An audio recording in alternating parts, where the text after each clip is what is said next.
Saya mohon untuk menjawab sekali bagi soalan tarikh 10 Ogos daripada Ahli Parlimen Kemaman yang menyentuh isu yang sama.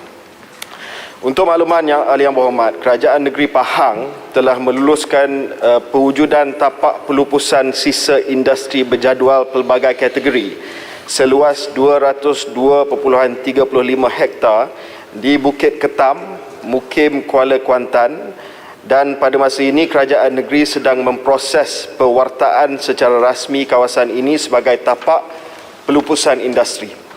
Kerajaan Negeri Pahang juga telah meluluskan permohonan syarikat Lynas Malaysia Sdn Bhd untuk membina tapak PDF-nya, Permanent Disposal Facility, di mana-mana kawasan di dalam tapak pelupusan tapak industri Bukit Ketam yang telah diluluskan.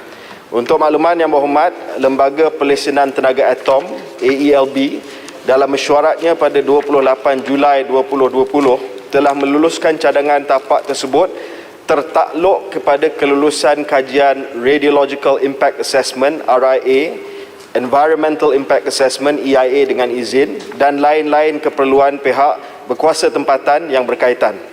Laporan semua kajian tersebut perlu dikemukakan kepada pihak berkuasa berkenaan untuk penilaian sebelum kebenaran membina PDF dikeluarkan oleh AELB. Yang kedua, berapa keluasan tanah yang diguna, iaitu untuk tapak pelupusan sisa industri yang diluluskan oleh Kerajaan Negeri Pahang adalah 202.35 hektar. Namun PDF ini hanya memerlukan 12 hektar, iaitu 6% daripada total area yang telah akan diwartakan oleh Kerajaan Negeri Pahang sebagai tapak pelupusan sisa industri berjadual pelbagai kategori. Berkenaan dengan buffer zone yang dibangkitkan oleh ahli yang berhormat, kita menggunakan contoh seperti mana yang ada di repository Bukit Keledang Ipoh Perak yang mengandungi sisa radioaktif dari kilang Asian Rare Earth. Untuk repository tersebut, zon penampan buffer zone daripada repository ke kawasan awam adalah 1.7 km. Tetapi untuk meletakkan perkara itu dalam konteks yang lebih jelas, dari segi kandungan keradioaktifan daripada repository Bukit Keledang Ipoh, iaitu thorium 232, adalah sebanyak 200 becquerel per gram. Bagi keradioaktifan WLP Lynas adalah 6 becquerel per gram. Jadi soal buffer zone itu kita akan sesuaikan dengan pengalaman kita di repository Bukit Keledang Ipoh. Dan akhir sekali, bilakah kawasan ini boleh digunakan semula untuk aktiviti pembangunan?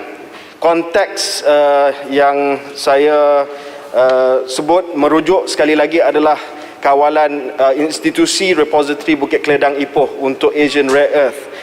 Di situ AELB telah menetapkan tempoh kawalan institusi selama 300 tahun, 300 years of institutional control at the repository in Bukit Keledang for the Asian Rare Earth thorium radioactive material. Jadi soal bila untuk PDF Lynas ini, kita juga akan rujuk kepada pengalaman kita di Bukit Keledang. Terima kasih. Yang Berhormat Menteri, saya ingin merujuk balik kepada keputusan untuk melihat semula kepada R&D. Ya, saya pohon sangat-sangat Yang Berhormat Menteri tidak regress ataupun kembali ke belakang. Kerana WLP itu walaupun dibuktikan boleh menjadi soil conditioner atau kerana ia mengandungi gypsum, memang dia menjadi baja, tapi juga di dalam WLP mengandungi radionuclide thorium. Thorium ini ialah a known carcinogen ya, dan mempunyai half life 14 bilion tahun.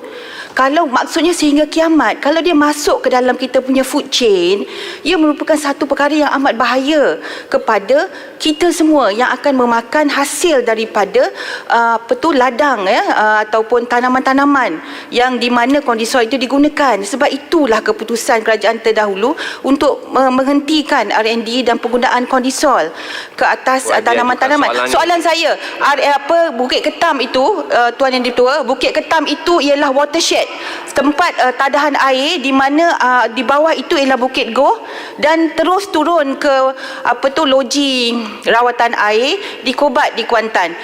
Bagaimana kita mahu menangani sekiranya ada berlaku sesuatu ya kepada ada leakage dan sebagainya kepada tapak PDF dan juga schedule waste tadi. Jadi pohon penjelasan Yang Berhormat Menteri. Terima kasih Kuantan. Sila Mohon Menteri. Terima kasih Ahli Yang Berhormat daripada Kuantan. Pertamanya nak menjawab soalan berkenai kondisual. Kita tidak akan meneruskan R&D sekiranya ada bukti saintifik yang mengatakan bahawa ini akan memberi kesan kepada kesihatan dan keselamatan manusia. Ujian lapangan penggunaan kondisol dalam tanaman jagung dan kenaf setakat ini yang telah diuji oleh Atomic Energy Licensing Board Malaysia menunjukkan bahawa tiada pencemaran radioaktif dan tiada pertambahan keradioaktifan dalam tanah, air bawah tanah, hasil tanaman, manakala hasil tuaian pula semakin meningkat.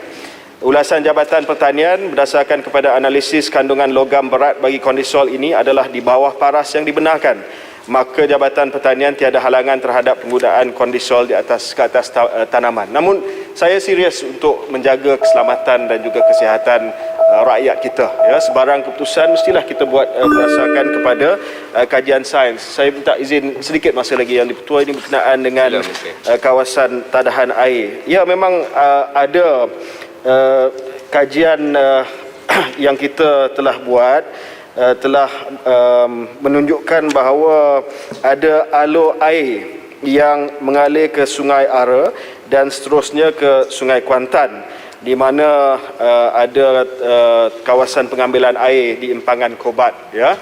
Sebab itu ini sangat penting untuk EIA dilaksanakan dengan telus dan dengan teliti untuk memastikan sama ada kawasan tadahan air itu akan memberi kesan kepada sumber air yang menjadi sumber kepada penduduk di Kuantan. Saya akan ambil serius perkara tersebut. Kalau sekiranya kita dapati bahawa alur air itu ada risiko pencemaran yang sampai ke Sungai Ara, maka kita akan buat keputusan yang sesuai. Terima kasih, Yang Berhormat. Terima kasih.